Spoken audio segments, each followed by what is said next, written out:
রবি, আজকে শিশু প্রহরী শিশুদের উপস্থিতি কেমন দেখছেন, আর আজকের মেলার আয়োজনে আর কি কি থাকছে সবকিছু বিস্তারিত জানতে চাই। সোহার, আজ হচ্ছে বইমেলার 14তম দিন এবং শুক্রবার ছুটির দিন হওয়ায় বেলা 11টা থেকে শুরু হয়ে গেছে শিশু প্রহর। ছুটির দিনের পাশাপাশি আমরা জানি যে আজকে পহেলা ফাল্গুন এবং বিশ্ব ভালোবাসা দিবস। এ উপলক্ষে বইমেলা থেকে সকাল থেকে দেখা যাচ্ছে যে উৎসবমুখর একটা পরিবেশ দেখা যাচ্ছে।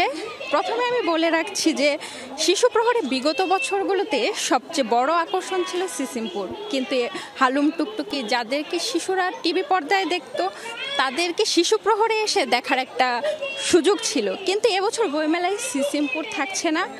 এজন্য রাজধানীর বিভিন্ন প্রান্ত থেকে আসা ক্ষুদে পাঠকরা শিশুদের কিছুটা মন খারাপ হচ্ছে, কিন্তু বাংলা একাডেমির পক্ষ থেকে শিশু প্রহরে আয়োজন করা হচ্ছে পাপেট শো, চিত্রাঙ্কন প্রতিযোগিতা, আবৃত্তি সহ নানা ধরনের আয়োজন রয়েছে এবং এগুলো শিশুদেরকে নানা ধরনের উৎসবমুখর পরিবেশ দেওয়ার জন্য একটা অন্যতম আয়োজন।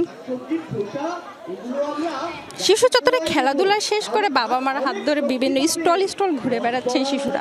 পছন্দের ছড়া, কবিতার বই এবং ভূতের বই কিনতে দেখা যাচ্ছে ক্ষুদে পাঠকদের। অভিভাবকরা বলছেন যে সিসিমপুরে বইমেলায় প্রতি আগ্রহ শিশুরা কিছুটা হারিয়ে ফেলেছে।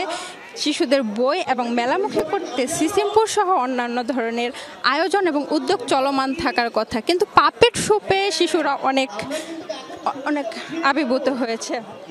ছুটির দিন, শনিবার ছুটির দিন হলেও বইমেলায় শিশু প্রহর থাকছে না। ঢাকা বিশ্ববিদ্যালয়ে ভর্তি পরীক্ষার কারণে শিশু প্রহর বাতিল করছে বাংলা একাডেমি কর্তৃপক্ষ। সোহার, সৌরভী, অসংখ্য ধন্যবাদ আপনাকে।